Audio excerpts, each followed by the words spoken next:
la ciudad de Seúl, en Corea del Sur. En exclusiva y para Líderes TV participamos en la cobertura del World Summit 2020. Aquí tuvimos oportunidad de hablar con líderes políticos y religiosos de 5 continentes que nos hablaron de temas fundamentales como la inclusión, los desafíos del cambio climático, la educación y la tecnología en el traer la paz hacia el mundo.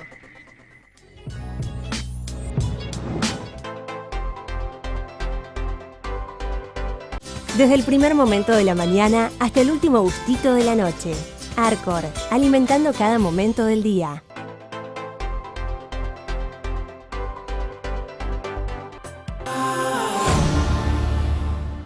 ¿Conocés la app Macro? Podés gestionar tu clave y token de seguridad desde tu casa.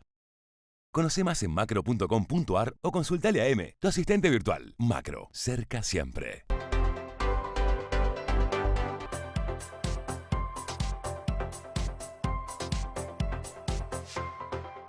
Volvé a ver este y otros reportajes en www.liderestv.com.ar.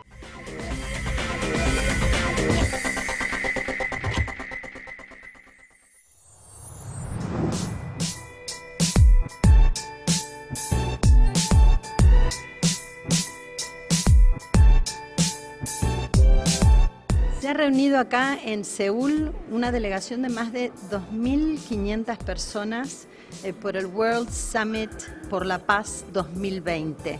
¿Qué representó tener miembros y participantes de todas las religiones, de todos los cuadros políticos de más de 150 países? Hay un interés por la paz, ¿no? Por encontrar nuevos caminos o nuevas perspectivas para abordar las problemáticas que hoy afronta el mundo, que son muy grandes y muy profundas en los más diversos campos, porque bueno, no hay país y no hay región que no tenga conflictos. Entregaron un premio a Ban Ki-moon como líder por la paz, quien fuera presidente de Naciones Unidas y que luchó mucho por el cambio climático. Sí, así es. Yo creo que fue también un reconocimiento a las Naciones Unidas. Es el primer secretario general de las Naciones Unidas de Corea, pero Corea tiene un agradecimiento muy grande hacia las Naciones Unidas porque apenas se conformaron junto con 16 naciones, entre ellas una latinoamericana, Colombia, que permitió que existiera Corea del Sur, porque de lo contrario no hubiera existido Corea del Sur, porque gracias a esa intervención en la década del 40, en la primera intervención internacional de las Naciones Unidas, bueno, finalmente la línea que hoy divide Corea del Norte y Corea del Sur en un mismo pueblo, bueno, existe Corea del Sur. Precisamente ese fue el enfoque de esta cumbre, realizando la unificación de Corea y la paz mundial a través de la interdependencia, la coprosperidad y los valores universales. Y creo que Ban Ki-moon, en este mundo tan conflictivo, con tantos problemas que afrontamos, creo que ha hecho una gestión desde el 2007 al 2016, donde ha trabajado principalmente en el tema del cambio climático y en el desarrollo sustentable, y creo que es una labor que ha realizado y concientizado que merece ser ponderada y reconocida.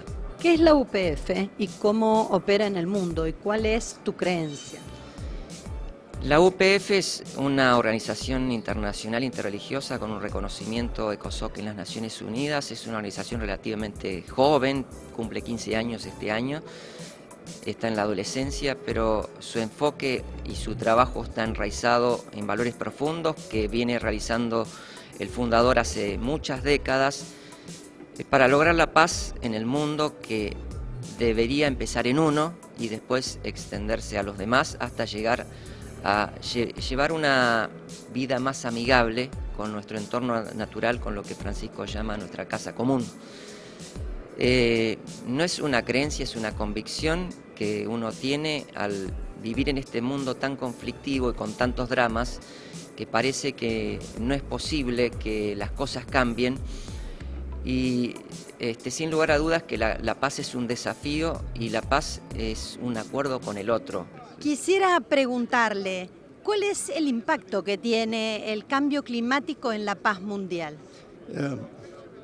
Pues tiene un impacto enorme, sobre todo porque las proyecciones basadas en lo que ya estamos observando es que el cambio climático pues va a ponernos en una situación cada vez más difícil de competencia entre distintas partes de la población de todo el planeta, porque ya vemos migraciones a gran escala cuando, por ejemplo, en algún país hay una sequía que lo que hace es pues forzar a los habitantes a salir a otro país. Eso ya está sucediendo, pero se va a poner mucho peor a menos de que respondamos como sociedad, y es lo que estamos nosotros peleando con mucha fuerza para que suceda, por fortuna apoyados por la juventud, que también tiene muchos movimientos.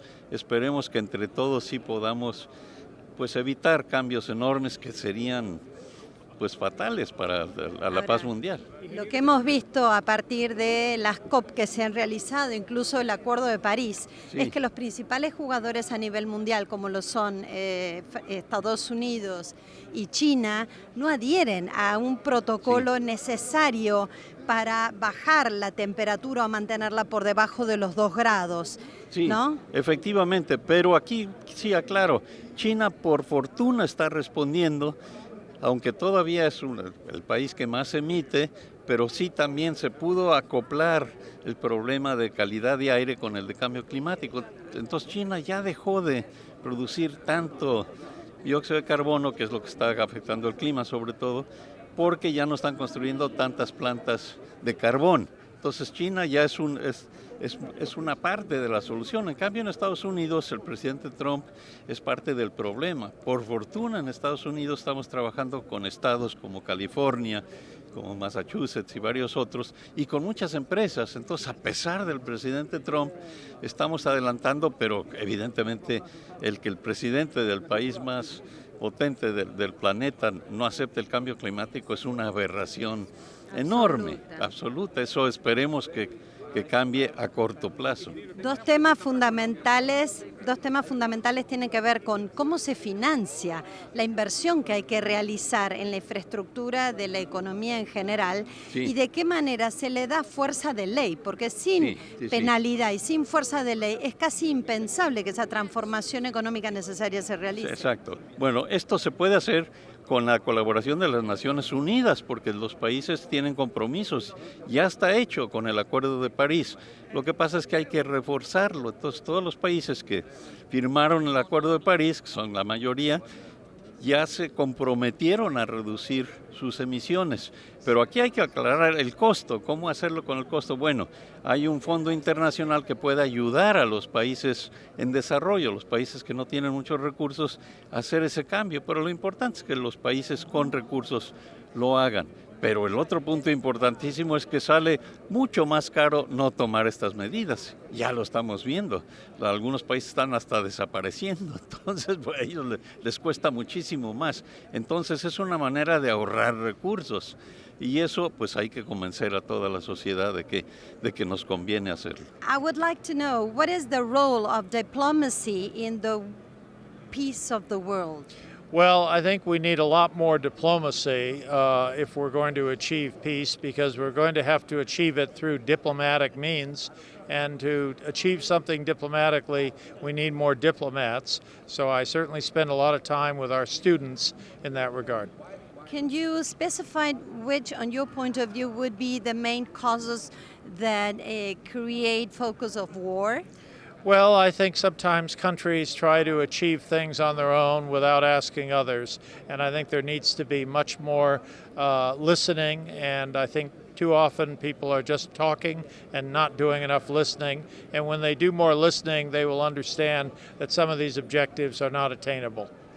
What is the role of today's type of leadership, considering that sometimes they're not a type of leadership that is aware of the common need, and they're just focused on their probably own needs, on willing of having more and more power? I think we still live in an age of backlash against globalization. I think many people felt that somehow globalization was bad for their interests, and now I think we see more and more peoples who are pursuing a nationalist agenda, which of course cannot succeed if everyone is doing that. So we need to have more decent respect for each other's opinions, and to listen and try to build a better international community. This globalism helps on the peace-related thing, or is against because it attacks in certain point each identity or each. Well, I don't think globalism means an attack on identity. I think what we need are countries that are interdependent, that depend on each other. And when you depend on each other, you certainly won't go to war with each other. So I think there needs to be more mutual dependence, but also mutual understanding. And I think the failure to achieve more mutual understanding is a big problem, right? Estamos con Alejandra Estamateas. ¿Cómo estás, Alejandra? Muy bien, Cecilia, un placer poder verte acá en este lugar. Sí, participando de una cumbre mundial de líderes por la paz. ¿Qué rol crees que le cabe a la paz, pero bajándola desde lo que es una palabra más utópica y llevándola a algo más tangible, más concreto, que en el caso de la Argentina pueda tener que ver con la paz social? Para poder construir algo en la vida necesitamos tener paz. Por eso es tan importante mirar al corazón. Mirar qué guerras hay todavía internas. Vos sabés que yo que trabajo con muchas mujeres, hay mujeres que tienen una gran guerra con su cuerpo, viven en guerra con el cuerpo y quieren construir algo para el mundo, para la sociedad, para sus propias familias y a veces no pueden, porque mientras estés en guerra va a ser muy difícil que puedas construir. Hay gente que está en guerra con sus propios pensamientos, tiene pensamientos de derrota, pensamientos de dolor, pensamientos de miseria. Cuando uno tiene ese tipo de pensamientos es muy difícil poder construir. Por eso tenemos que tener una paz interna. La paz comienza en el corazón. Cuando yo tengo paz en el corazón, puedo construir afuera y puedo construir también adentro. ¿Crees que eso se puede llevar en gran escala a líderes mundiales? Acá estamos en presencia de representantes de los 5 continentes, ¿no? Y en el momento, hoy, en este momento en el mundo hay muchos focos profundos de violencia. ¿Cuáles crees desde tu percepción que podrían ser elementos para tratar de apuntar a la paz mundial? Un elemento importante tiene que ver con la palabra. Vos sabés que hoy estamos en una sociedad que, donde no hay palabra. Es una sociedad visual, ¿viste? Todo se ve. Y la gente, que hay mucha gente... Palabra desde el compromiso. Palabra de poder hablar. Porque fíjate qué interesante, tenemos una sociedad o una generación que viene ahora donde parece que la palabra la tiene prohibida. El hablar lo tiene como prohibido o evitado. No hay intermediario, entonces está el pensamiento y del pensamiento se pasa a la acción, pero no hay un intermedio que sea la palabra, el poder hablar, el poder decir. Y cuando yo no puedo hablar o no puedo decir, paso directamente a la acción y ahí aparecen los actos impulsivos. Y entonces vemos cantidad en nuestra generación y en la generación que viene de violencia porque no hay palabra. Y hoy necesitamos que en la familia haya palabra. Que en la familia nos sentemos a hablar, a comunicarnos. Hablar no significa yo hablo y el otro me escucha, sino intercambiamos ideas, es un intercambio de ideas. Y creo que es importante volver a usar la palabra como mediadora para la paz.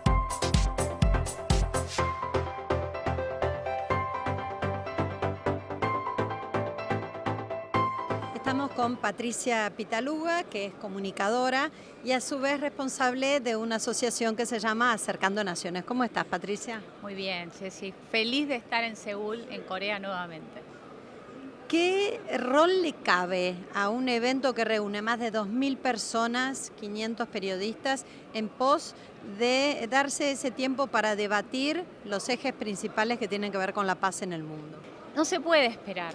Es un tiempo que requiere un compromiso y una participación de todos los sectores, del ámbito político, de los medios de comunicación, que creo que son fundamentales para llevar el mensaje, ¿no? Un mensaje claro, verdadero, no tan trastocado, porque creo que los medios de comunicación somos también, somos los comunicadores que formamos parte de la generación de contenidos responsables también de cómo comunicamos. Así que creo que es importante estar acá y poder compartir experiencias, compartir conocimientos, ¿no? Y buscar soluciones conjuntas. Nadie se salva solo. ¿Cuáles fueron las exposiciones que más te interesaron?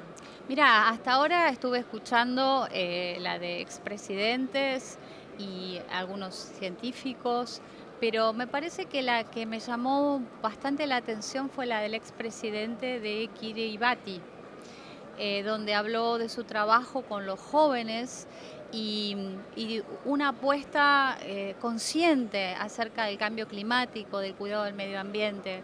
Me parece que son temas fundamentales, ¿no? A mí me preocupa fundamentalmente ese tema porque creo que si seguimos ignorando la urgencia de la toma de conciencia en cuanto al cuidado del planeta, va a ser tarde y eso requiere de un trabajo en equipo, como en el deporte, ¿no? Yo trabajo mucho en el tema del deporte, que tiene que ver con los valores. No puede haber paz sin desarrollo, no puede haber paz sin trabajo. Y es toda una cadena. Pero para que eso ocurra hay que trabajar en la educación. Entonces me parece que hay una esperanza. Si vos me decís que me impacta es que cada orador habló de esperanza. Si no hubiera esperanza no nos hubiéramos venido después de 30 horas a Corea a participar, a escuchar y a aportar ideas. ¿Sí? Me mueve la esperanza. ¿Qué es la paz para vos?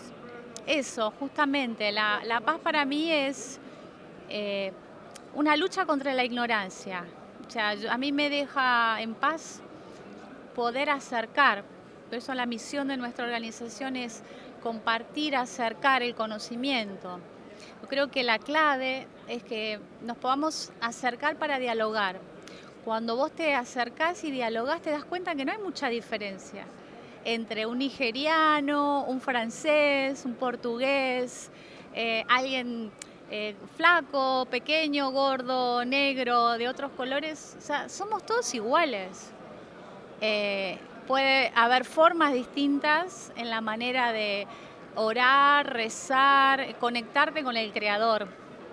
Pero somos seres humanos, personas. Entonces, digo, ese es el tema. Creo que el principal motor de esa paz, que es la cual yo creo, tiene que ver con combatir la ignorancia, dar herramientas de acercamiento y ahí a partir de ahí se construye una paz. Nos quedamos muy tranquilos cuando vemos que no somos tan diferentes.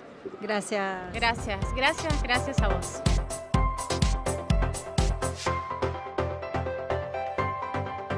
Why did you receive the prize? Why do you think that your island and your contribution has been pointed out to show the world?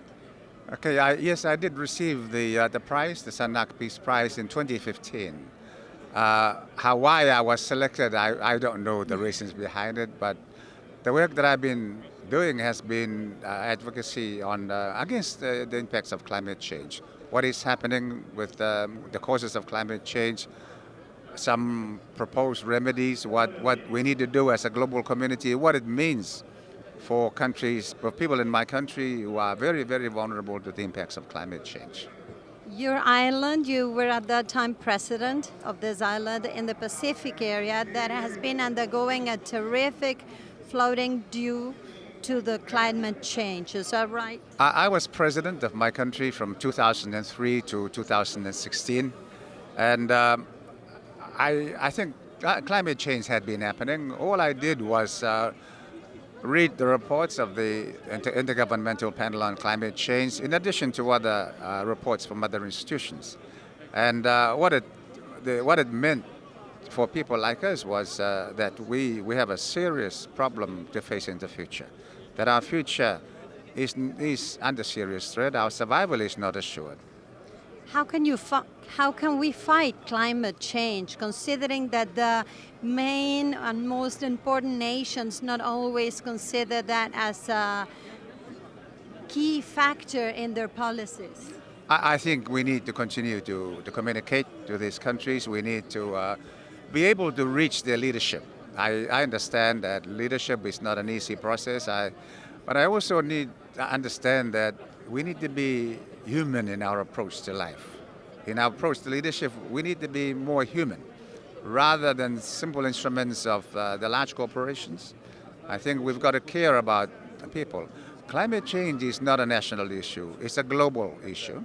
And so it requires global leadership, and we need to look beyond our borders, what it means. And so, because I've had confrontations with leaders who really only think about what cutting emissions would mean to the economic growth. They say less than positive economic growth.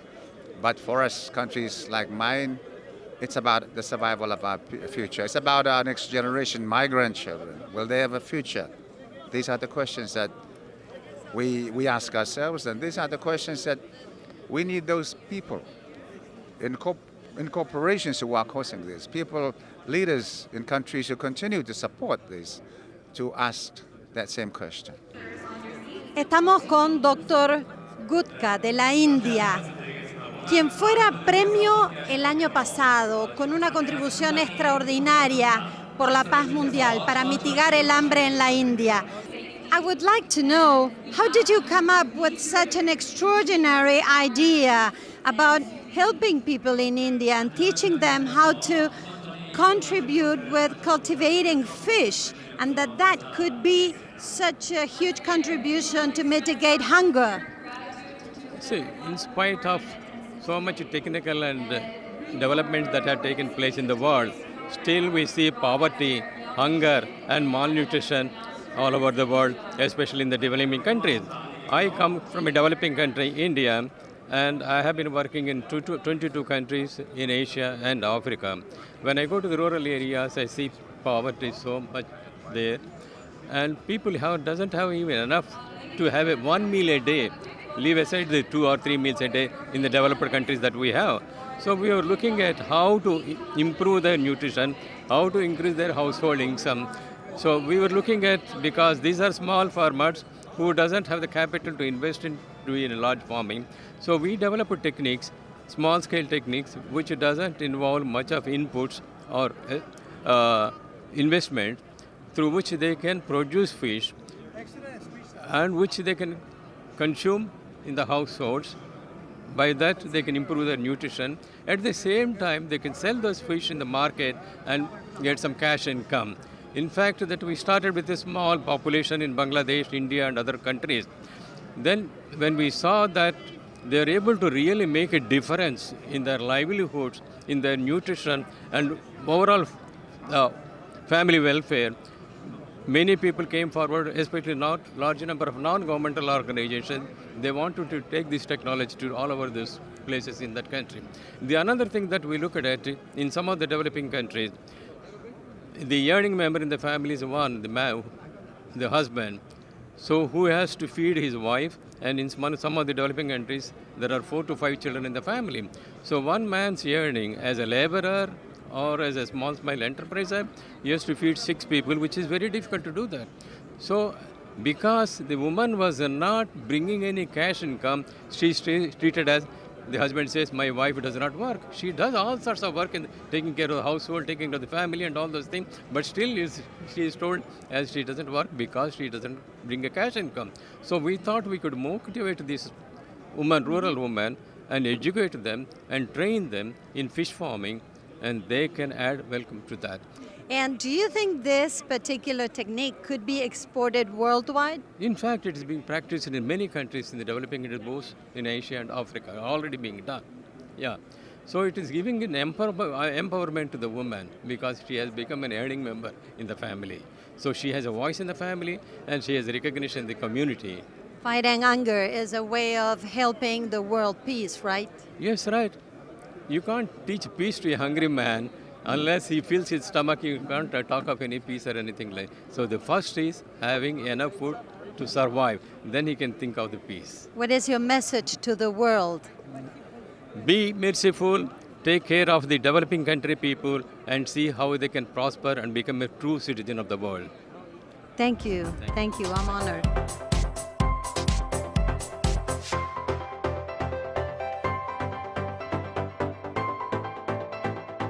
¿Ves que está cambiando un poco el eje económico inmigrando del oeste al este, o sea, de occidente al Asia? Yo creo que sí, creo que hay un cambio en el eje del desarrollo de las civilizaciones que, como decíamos recién, ha ido del Atlántico, y creo que más por la decadencia de ciertos valores occidentales que no logran resolver problemáticas que son muy grandes en Occidente, el drama de los refugiados, que no solamente de Occidente, porque es un drama mundial, pero todos los problemas de integración que sufren las sociedades occidentales y la desigualdad que sufre particularmente la América Latina, que es donde venimos. Bueno, pero Asia tiene otros conflictos, ¿no? También, incluso gobiernos muy totalitarios, muy dominantes.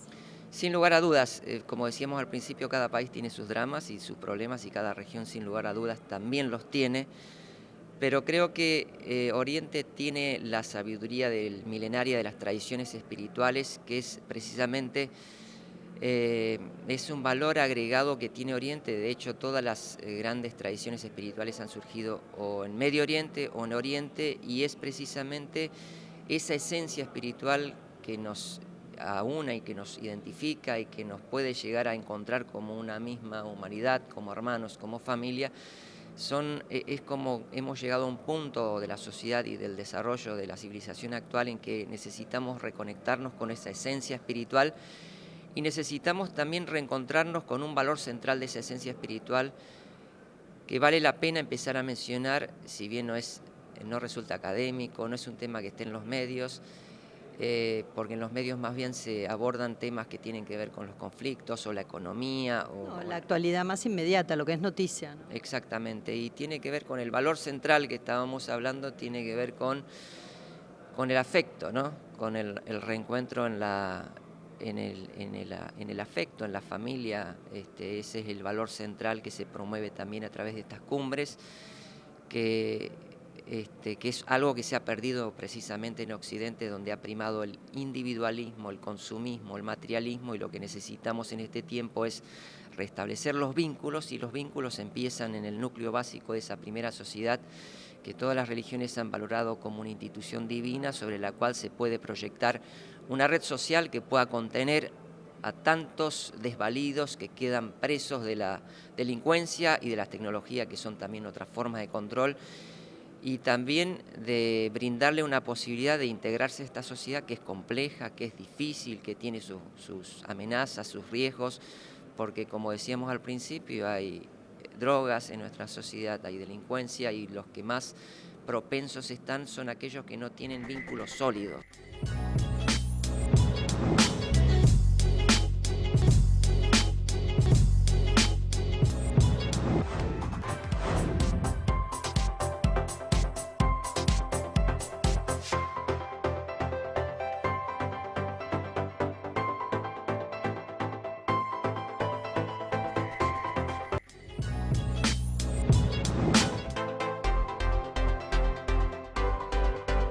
Desde el primer momento de la mañana hasta el último gustito de la noche.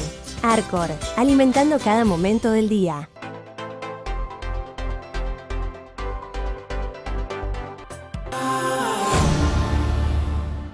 ¿Conocés la app Macro? Podés gestionar tu clave y token de seguridad desde tu casa. Conoce más en macro.com.ar o consultale a M, tu asistente virtual. Macro, cerca siempre.